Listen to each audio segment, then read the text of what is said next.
நம்ம லைஃப்பில் எல்லாத்துக்குமே பார்த்தீங்கன்னா ஏதோ ஒரு கட்டத்தில் ஒருத்தவங்க ரொம்ப ஹெல்ப் பண்ணியிருப்பாங்க. அவங்க சின்னதாக பண்ண அந்த ஹெல்ப் பார்த்தீங்கன்னா நம்மளோட லைஃப்பில் ஒரு பெரிய தாக்கத்தை ஏற்படுத்தியிருக்கும். அண்ட் வந்து நம்மளோட சக்ஸஸ்க்கு அது வந்து ஒரு ரீசனாக மாறி இருக்கும். அந்த மாதிரி ஒரு பர்சனை தான் வந்து இன்றைக்கி நான் உங்களுக்கு இன்ட்ரடியூஸ் பண்ண போகிறேன். மாயா மேம் வாங்க. ஸோ இவங்க பேர் வந்து மாயா மேம்னு தான் நான் எப்பயுமே கூப்பிடுவேன். From Naturals franchisee Seelanaickenpatti. So நான் வந்து ஒரு 2017-18 பிகினிங்கில் நான் வீட்டில் தான் வந்து நான் ஸ்டார்ட் பண்ணேன் அப்படின்னு சொல்லிட்டு இருந்தேன் 2016. அப்போ வந்து நான் ஒரு 10 செட்டு ஒரு 15 செட்டு சின்னதாக ஒரு லெவலில் நான் வந்து ரெண்டல் ஜுவல்லரி ஸ்டார்ட் பண்ணேன். ஸோ அப்போ வந்து இவங்க வந்து என்னோடய ஸ்ட்ரீட்டில் தான் இருந்தாங்க. ஸோ ஸ்டார்ட் பண்ணி ஒரு 6 months தான் இருக்கும். நான் இவங்கக்கிட்ட கேட்டேன், மேம் எனக்கு ஒரு ஷூட் பண்ணி கொடுங்க, எனக்கு ஷூட் பண்ணுற அளவுக்கு எனக்கு வந்து பெரிய வசதி ஸ்பெண்ட் பண்ணுற அளவுக்கு இல்லை. நாங்கள் அப்போ வந்து என் மேலே நம்பிக்கை வச்சு ஸோ இவங்க வந்து என்ன பண்ணாங்கன்னாடா இவங்களோட பொண்ணையே எனக்கு மாடலாக கொடுத்து 1 day ஃபுல்லாக நியர்லி வந்து ஒரு அவங்களோட பொண்ணு அண்ட் இன்னொரு மாடல் பார்த்திங்கன்னா அங்கே ஒர்க் பண்ணுற ஒரு ஸ்டாஃப் அவங்க 2 பேர்த்தையும் எனக்கு அலாட் பண்ணி 2 பேர்த்துக்கும் பொறுமையாக மேக்கப் போட்டு ஸோ எல்லாமே பண்ணி கொடுத்தாங்க. 1 day ஃபுல்லாகவே ஷூட் பண்ணோம். ஆனால் இவங்க கொஞ்சம் கூட டயர்டாகவே இல்லை.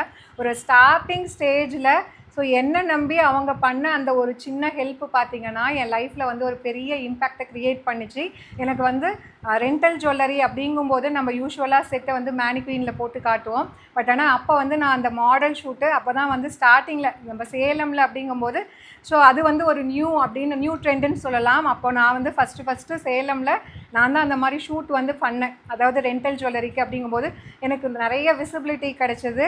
ஸோ அதனால் நிறைய ஹைட் நான் ரீச் ஆனேன். அதுக்கப்புறம் தான் நான் ஷாப்பே வச்சேன். இந்த ஹெல்ப் வந்து அவங்க எப்போ பண்ணாங்கன்னா நான் வீட்டில் வந்து ஒரு பிகினராக இருக்கும்போது எனக்கு அந்த ஹெல்ப் பண்ணதுனால தான் நான் இந்த அளவுக்கு படிப்படியாக முன்னேறி இந்த அளவுக்கு வந்திருக்கேன்னா டெஃபினெட்லி வந்து மாயா மேமோட ஹெல்ப் இல்லாமல் கண்டிப்பாக கிடையாது.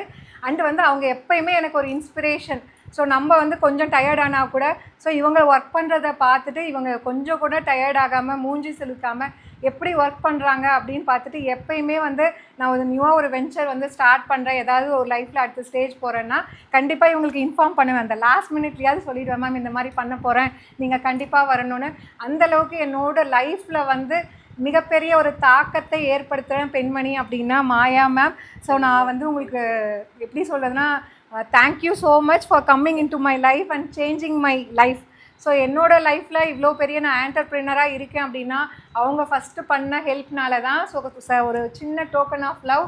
So I am spreading this love in this Valentine's Day with Maya ma'am. Thank you so much ma'am.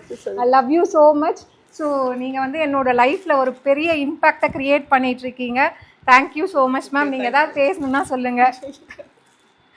அவங்க வந்து கொஞ்சம் வந்து அந்த வீடியோவுக்கு கொஞ்சம் கிளியராக இருக்காங்க. Thank you so much ma'am. Thank you ma'am.